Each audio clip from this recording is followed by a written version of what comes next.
Dermot here again. Just going to continue with the series I'm doing for people in early recovery, looking at character defects and cognitive distortions. But another thing I want to look at is, you ask, what is recovery all about? Why do you get into recovery? And the main thing is, everybody, I think our main goal, our main desire in life is to be happy. And I think that's what everybody wants, is to find happiness in life, find contentment. So I'll look at this as pursuit of happiness and maybe, how to find happiness in recovery. Just explain how we do that. So tips on how to fulfill your life in recovery.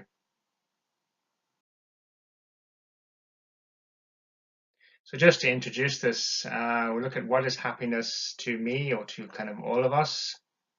How can I be happy?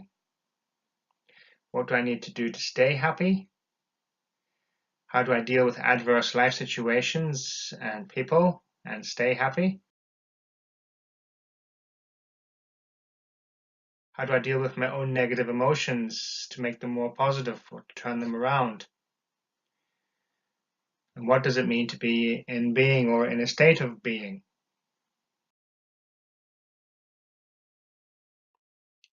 So what is happiness to me? Well, how do I measure my own happiness? And again, that is an emotion, so it's how you feel in yourself. Really, that's how you measure.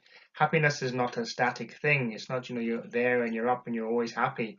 It ebbs and flows. It's a mood as well as an emotion.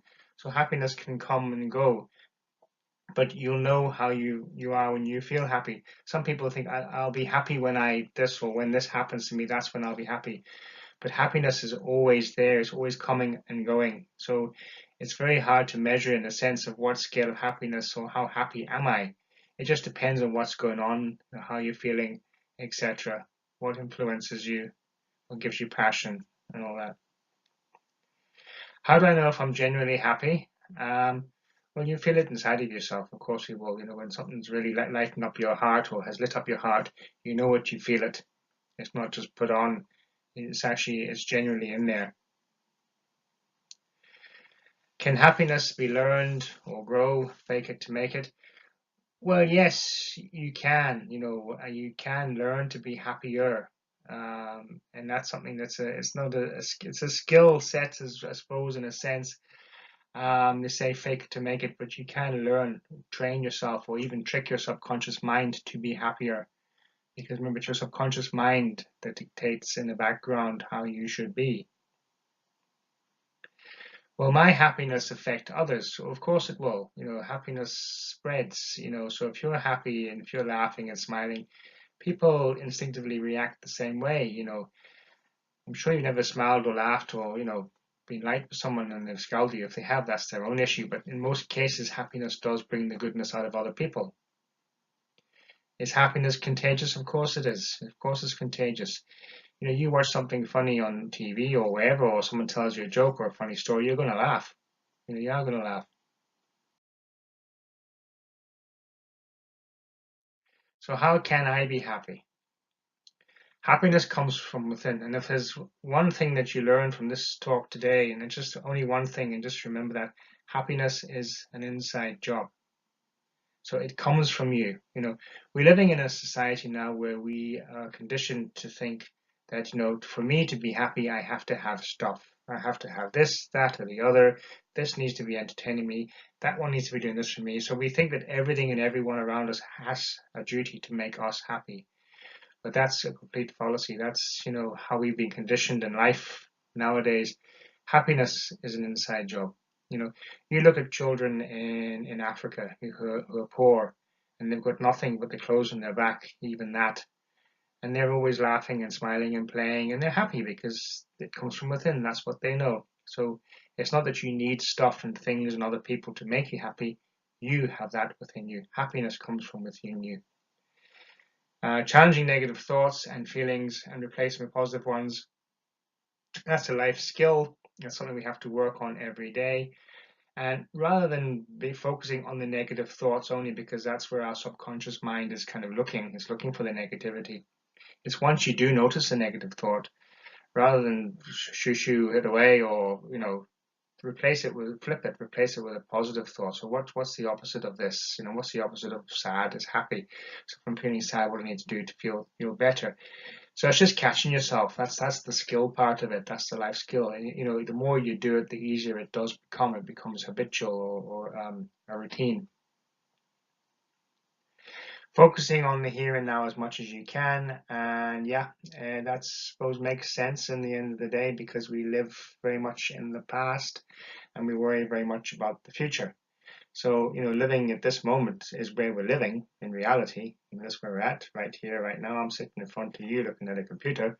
That's my reality right now. Don't know what it'll be in half an hour, but it's focusing on your reality. So when your head starts to go back into the past or fly too far forward, what is your reality in this moment in time? And especially when it comes to your moods and how you're feeling, if going into the past is making you feel depressed, or thinking too far ahead is making you feel anxious, you bring yourself back into the here and now, exactly what you're doing right now. Learn and practice meditation, transcendental meditation, mindfulness, yoga, any kind of meditation, breathing exercises, relaxation, whatever works for you. Not everything's going to work for everybody, but find something that works for you. It could be going for a walk. It could be getting on your bicycle and cycling 10 miles. I don't know. But do whatever you feel, relaxes you or grounds you or gets you into a nice place. That's very important for everybody to try that and get into a routine of doing that, maybe once or twice a day for a certain amount of time. And also know that your breath is very important, because your breath is grounding, your breath is life, and your breath is here and now. So when you are going through a dilemma or a crisis and your head is so-called fried, stop yourself, sit down and just breathe, and you will find you will calm down and things will become more clearer for you. Let go of other people's opinions about yourself. There's a saying what other people think about me is none of my business, and it's very true. It's none of your business, and why should it be? Why should you let people's toxicity bother you? Toxic people are there, they're around us, we know. But don't take them on board, because it'll only just drag you down. You know your own self better, and if you want to be happy, you don't listen to that. If you're around a toxic person and they're going on and they're whinging and they're moaning and they're complaining, that's their stuff. And if you're humble enough, you'll let them do it, let them get on with it, but just know it's not you, it's them. Let go of your own negative opinions about yourself, and that's very true, because that's all they are, just opinions. And remember, we're very self-negative for people. We beat ourselves up a lot, and so we focus on the negative. So the smallest thing that goes wrong, we amplify it and make it bigger and worse, and then we feel worse in ourselves. So it's important, in essence, sorry, that's my phone. It's important not to, beat yourself up. What do I need to do to stay happy? Again, happiness is a positive emotion, and it's also a behavior. You can do things to be happy. You can think to be happy. So it's whatever it is that makes you happy. But remember, happiness comes from within. It's not what you're watching on telly that's making you happy.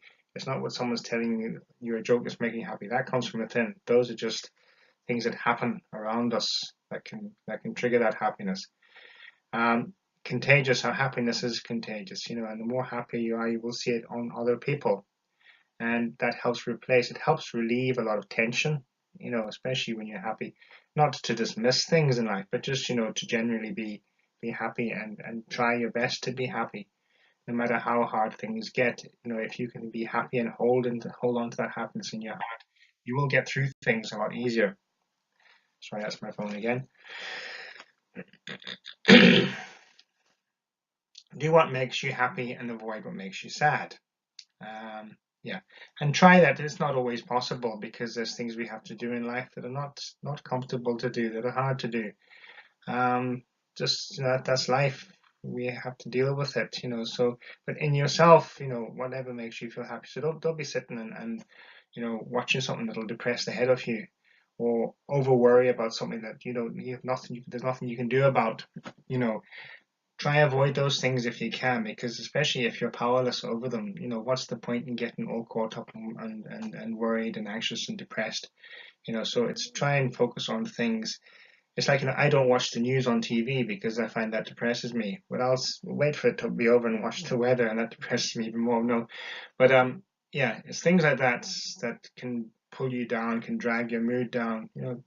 Try and avoid them initially. It's not that you're living in denial or deluded reality. It's just, don't focus on a lot of those things, because a lot of that is just negative. And as I say, the news on television or on the radio is negative news sells. People want to hear. Strange enough, there's a kind of a morbid curiosity for doom and gloom. Keep doing what you're doing, and don't stop once you've achieved a feeling of happiness. And as I said, there is no being, magic place where you're going to be happy all the time. Rainbows and unicorns and ponies and things like that. Happiness is a feeling. So happiness waxes and wanes, goes up and down, it goes all over the place. So you're not going to feel happy all the time. That's ridiculous. It's a contentment that you would be feeling inside of yourself. So once you start to feel that, and you feel happier than you would have in the past, just keep doing what you're doing that makes you feel happy. It's as simple as that. And everyone is different, so it'll be different things for different folks. Living in the present moment, as I said before, try that as much as you can, because that's where we are living in reality. We're not living in the past, that's gone. We're not living in the future, that's yet to come. You can plan, you can make goals, yes. You can let go of stuff in the past, but try and live in the present as much as you can. I know it's hard to do because that's not the way we were brought up or conditioned. Our heads go backwards and forwards like yo-yos. But just, you need to try. There's a great author called Eckhart Tolle who does a lot of books on power now. Read one of them and you get the concept of it better. How do I deal with adverse situations or adverse life situations and people and stay happy? Well, as I said before, live and accept life and don't avoid or hide from it. You can't avoid. That's just living in denial or delusion. Life is life. It's around you all the time. People are around you. Everything else is around you. You have to just get on with it. But this is how you deal with it. That's the way. You can let it suck you down, suck you dry, spit you out the other side, or you can just deal with it and ride the wave, as they say. Always remind yourself this too shall pass, no matter what's happening, and both the good and the bad. But no matter what's happening, it does pass. Everything does pass. Our moods wax and wane, go up and down. Our feelings go up and down. Everything goes up and down, yin and yang. You've heard of all that before. So there's always an opposite. We live in a world of duality. So if it's bad today, it'll be better tomorrow, and that's just life. It's a law of nature. Or law of the universe. So just remember that no matter how things are, it's not going to stay that bad. It will get better. All emotions, both negative and positive, are beneficial to our growth as people in recovery and need to be felt and avoided. And yeah, in that sense, what we're saying here is negative emotions are there for a reason. They're a little warning bell inside of us saying, whoa, stop what you're doing. It's not working. You're not feeling good about it. Do something different. So it's not that you just feel negative for the sake of feeling negative. Our bodies are well designed, and whoever created us, knew what they were doing. So it's almost like a warning system inside. So when you're feeling down, you're feeling depressed, you're feeling low, it's a warning sign. So it's not negative emotions are actually positive in a way, because they're telling us to act, telling us to do things differently. So don't be thinking because you think or feel negative that everything is wrong. No, maybe things are going wrong. Maybe what you're doing is wrong. So what is telling you change, do something different. So we do grow. We grow both. You ever heard, I know from myself, I learn more from my mistakes than from the things I do right. And mistakes can be pursued as being negative because you're not looking at the positive side of it. So it's always important to remember that both negativity and positivity are beneficial for us, in our life to grow as human beings. Don't make any big decisions when you're in a low mood, and that's very true. Wait until the mood gets better. So don't be going off and saying I do, or signing the dotted line to buy a house. Wait until you feel better, really, because when you do make decisions in a lower mood, they're normally a lower decision, or there's something that will be negative to you. Wait until you do feel better, or feel more positive or better in yourself. And avoid overly negative people and pray for them. In a sense, just say, well, hopefully they feel better soon. That's about the best you can pray. But, toxic people are there. They're around us all the time. And when you're trying to change yourself and become happier and feel happier, it's not that you attract more toxic people, but you notice toxic people more so. You actually become repelled by them. So you will avoid them naturally. You won't want to be around them, but they will probably come to you and be attracted. It could be family members who could be that overly negative, down despondent. Again, as I say, pray for them and just don't take that on board. If you can be humble enough just to listen and move on. So how do I deal with my own negative emotions and make them more positive? Well, don't overanalyze your negative thoughts. That's what they are. They're just thoughts. That's all a thought is a thought. It's in your head and nowhere else. Nowhere else. In your head. So don't give it power. Only you can give it the power. If it's a negative thought, it's a thought you don't like, you don't want to deal with, don't. There goes my phone again, sorry. You can change that thought. It's as easy as 1, 2, 3. So, thoughts have no power unless we give them power. Remember that. Now, you can't monitor all your thoughts because we have about 60,000 thoughts a day, and a lot of them are subconscious thoughts. They just come in and out. We have our subconscious mind, which is sitting there like a Google search engine waiting for negative thoughts to come in.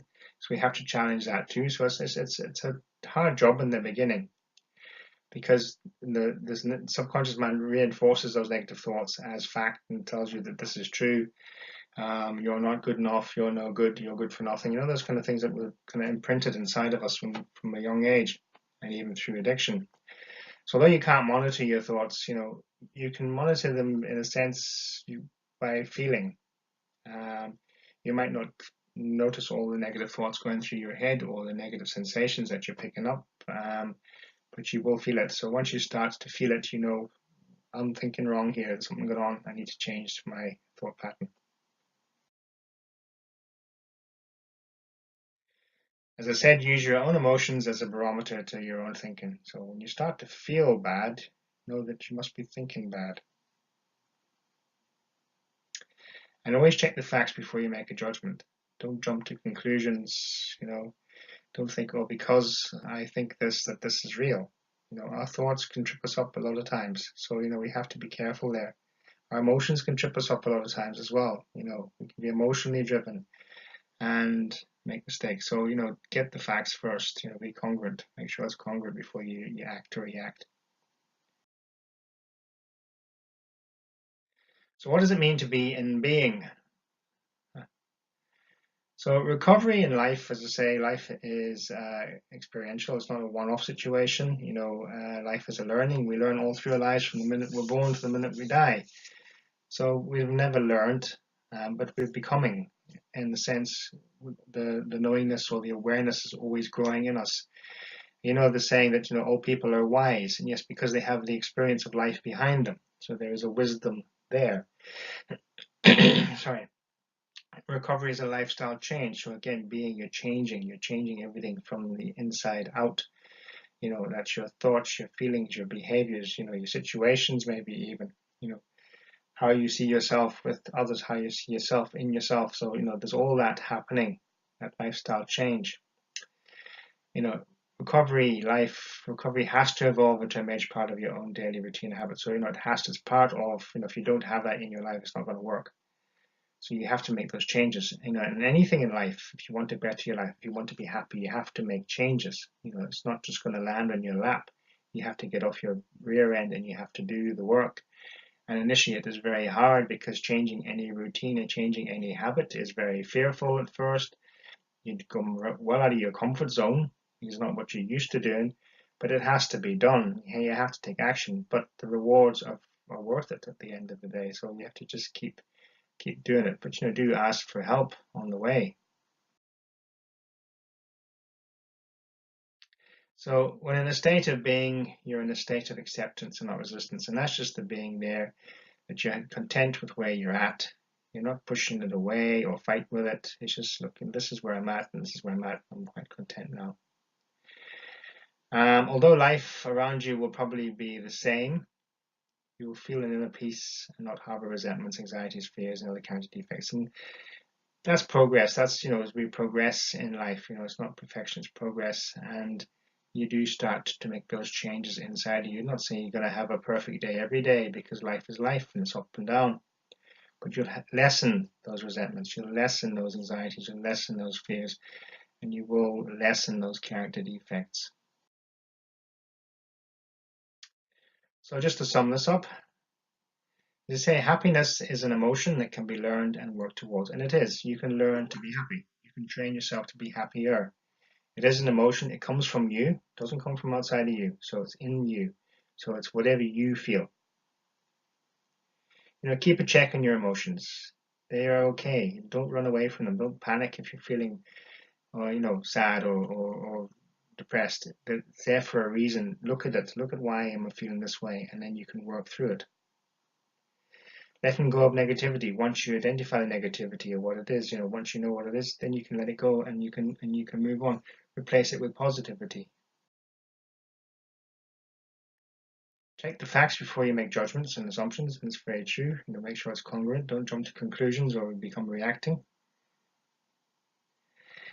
Live life one day at a time, not in the past or future. Easy to say, hard to do, but again, that's another thing that just takes practice. We have to just keep working at it and working at it. When you find yourself drifting, too far in the past or too far in the future, bring yourself back into the here and now. What are you doing right now? And how do you feel about that? And then accept recovery not as a burden, but as a gift. And that's what it is. As I say to everybody, people think, oh God, now how am I not going to ever drink or drug again? My life is over. But this is not about being over. This is not about abstinence or staying off drinking drugs. Yes, it is. It's part of it. But this is about bettering yourself as a human being, as a person, and pursuing the gift of happiness and joy. So just say there, dream it, wish it, do it. And just say thank you for your time, and I'll do another video soon. All right, thanks, and have a wonderful day. All right, take care. Bye.